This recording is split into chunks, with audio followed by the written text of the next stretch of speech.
Hello दोस्तों, स्वागत है आपका दृष्टि आईएएस के इंडेक्स प्रोग्राम में। मैं हूं केवल आपके सामने।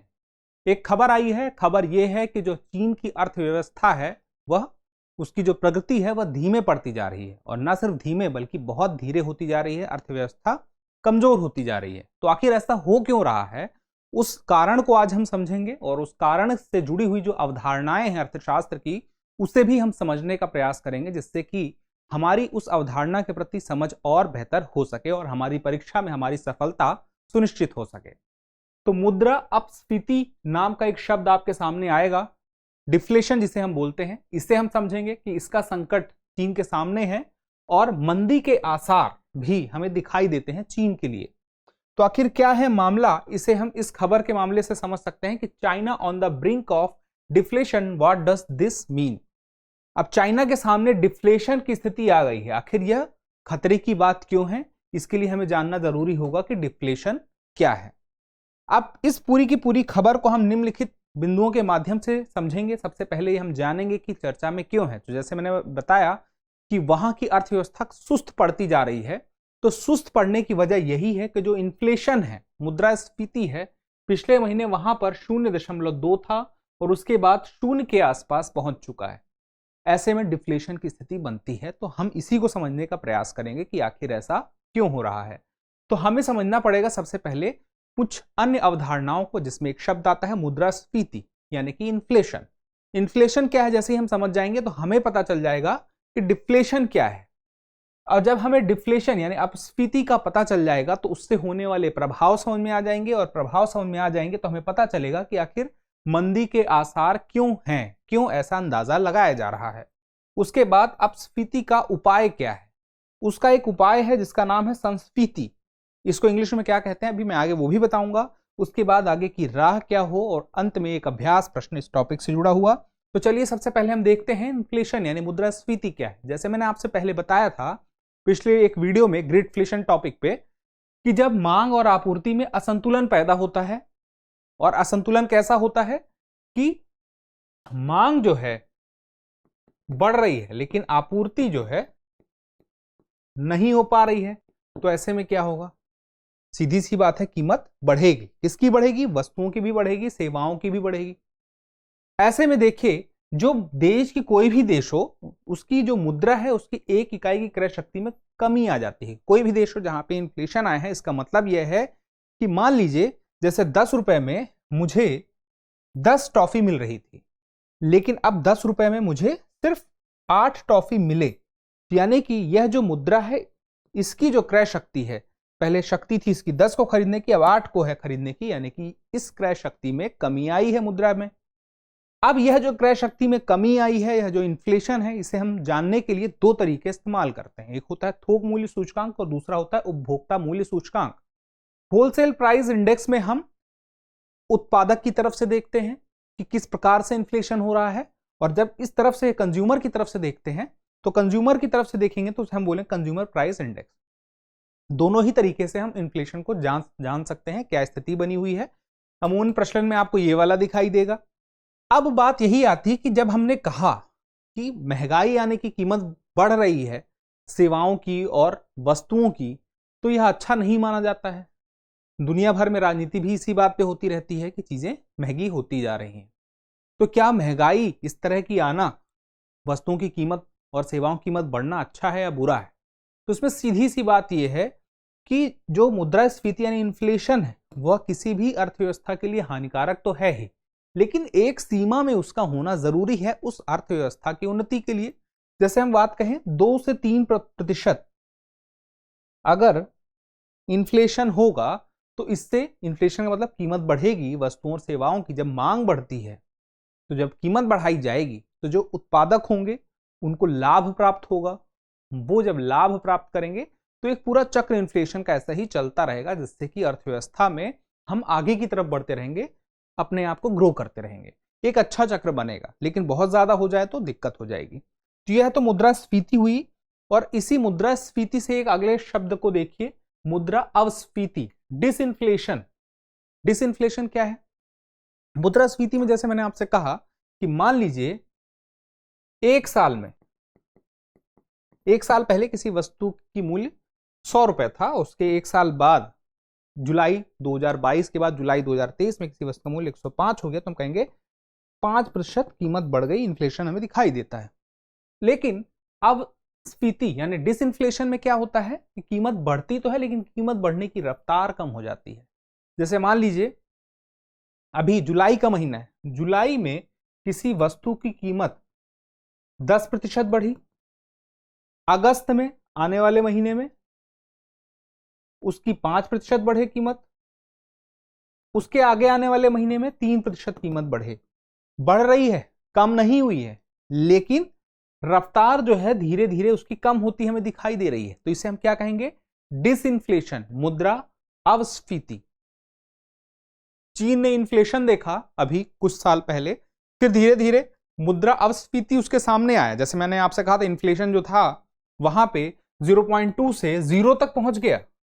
तो यह जो कम हुआ उसके पहले कुछ और रहा होगा, कुछ और ज्यादा रहा होगा, कम हुआ। तो यह जो कम हुआ यह स्थिति थी मुद्रा अपस्फीति की, डिसइंफ्लेशन की। लेकिन अभी हम जहां पहुंच चुके हैं वह मुद्रा अपस्फीति है। मुद्रा अपस्फीति क्या है? इसका मतलब यह है कीमतों में लगातार गिरावट आ रही है।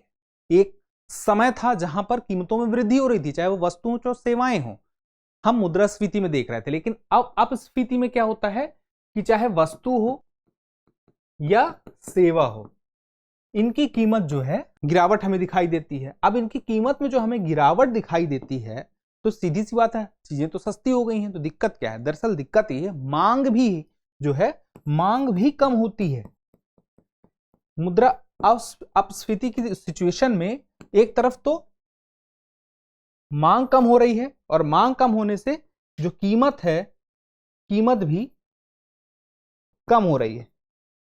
दूसरी तरफ क्या था? मांग बढ़ रही थी और कीमत बढ़ रही थी। तो एकदम से इन्फ्लेशन का उल्टा क्या हो गया? मुद्रा अपस्फीति।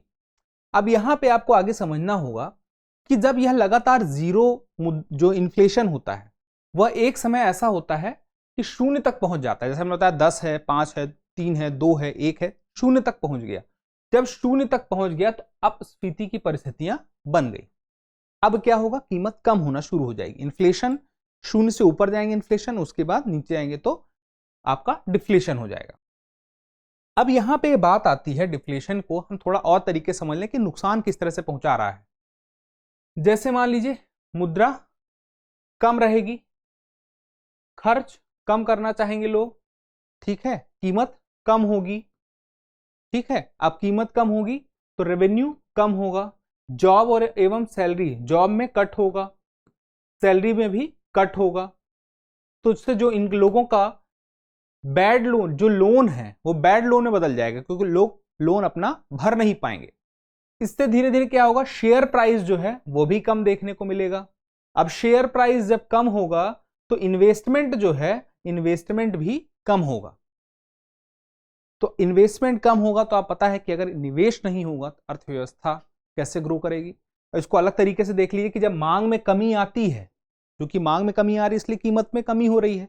अब चूंकि मांग में कमी आएगी तो निवेश कम होगा, हमने यहां पे देख लिया, पूरा सिस्टम समझ लिया। अब चूंकि निवेश कम होगा तो बेरोजगारी क्या होगी? बढ़ेगी।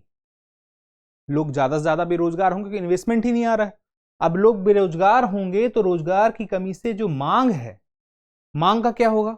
मांग जो है कम हो जाएगी। अब मांग कम हो जाएगी तो उसके बाद क्या होगा? मंदी के जो आसार हैं वो बढ़ते हुए दिखाई देंगे। इस तरह से हम मंदी की तरफ बढ़ जाएंगे। लेकिन मंदी है क्या?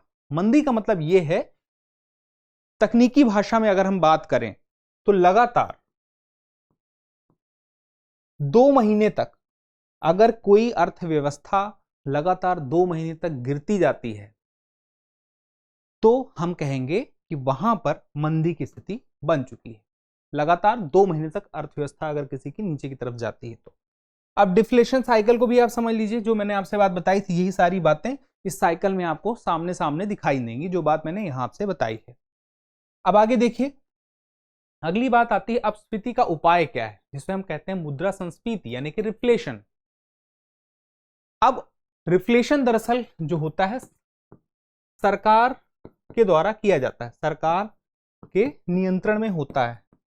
और दरअसल यह होता है इन्फ्लेशन ही। सरकार के नियंत्रण में जब इन्फ्लेशन की स्थिति, मुद्रास्फीति की स्थिति लाई जाती है तो उसे हम क्या बोलते हैं, संस्फीति। लेकिन किसके नियंत्रण में होगा, सरकार के नियंत्रण में। सरकार के नियंत्रण में ही ऐसा हो सकता है। उसके लिए क्या जरूरी है, लोगों के बीच में मांग पैदा की जाए। मांग कैसे पैदा की जाएगी, जब लोगों के पास मुद्रा होगी। लोगों के पास अगर मुद्रा आए, सरकार ऐसा उपाय करे कि लोगों के पास मुद्रा हो कि वो खर्च करना चाहे, वो उनके पास मांग डेवलप हो सके। जब वो मांग करना शुरू करेंगे तो वो कुछ ना कुछ खरीदेंगे। उनकी जब मांग बढ़ेगी तो अपने आप सप्लाई के लिए लोग आगे बढ़ेंगे, तो कीमत जो है वस्तु और सेवाओं की बढ़ेगी। तो देश की दुनिया भर की सरकारें डिफ्लेशन से निपटने के लिए जब अपनी तरफ से इन्फ्लेशन क्रिएट करने की कोशिश करती हैं तो उसे हम बोलते हैं रिफ्लेशन। अदरवाइज सामान्य स्थिति में इन्फ्लेशन अपने आप बाजार में खुद ही तय होता जाता है। तो यहां पे क्या तरीका है, सरकार क्या करे, सरकार कर सकती है कि जो कर हैं, टैक्सेस हैं, उसे कम कर दे। टैक्स कम करेगी, लोगों के पास मुद्रा रहेगी और वो लोग क्या करेंगे, खर्च करना चाहेंगे, मांग की स्थिति उत्पन्न होगी। ब्याज दर जो है, ब्याज दर भी कम किया जाएगा। चीन में भी हाल में यही करने का प्रयास किया गया है कि ब्याज दर को कम करने का कोशिश किया गया है, जिससे लोग फिर से वापस से मांग अपनी बढ़ाएं। उसके अलावा पूंजीगत परियोजनाएं भी चलाई जा सकती हैं। जब परियोजनाएं, बहुत बड़े बड़े प्रोजेक्ट चलते हैं तो उसमें बहुत सारे लोगों को रोजगार मिलता है। जब रोजगार लोगों को मिलेगा तो सीधी सी बात है, इनकम उनकी होगी तो मांग भी बढ़ेगी। ये इसके प्रमुख उपाय हैं। चीन को भी इसी तरह के उपायों को लेकर के आगे बढ़ने का प्रयास करना चाहिए, तभी वह अपनी बेहतर स्थिति की ओर आगे बढ़ पाएगा। अन्यथा क्या उसकी स्थिति है, और अगर वो साइकिल में फंसता है तो किस तरह से डिफ्लेशन की साइकिल हमने देखी, उससे मंदी की तरफ वह बढ़ सकता है। तो यही आज का पूरा टॉपिक था। अब एक प्रश्न हम देख लेते हैं, हाल ही में चीन किस संकट से गुजर रहा है, इन्फ्लेशन, स्टैगफ्लेशन, ग्रीडफ्लेशन और डिफ्लेशन। आप अपना उत्तर कमेंट बॉक्स में जरूर दीजिएगा। आप उत्तर देते हैं कमेंट में तो हमें अच्छा लगता है। जल्दी मिलते हैं अगले एपिसोड में, तब तक के लिए स्वस्थ रहें, मस्त रहें और पढ़ते रहें। धन्यवाद।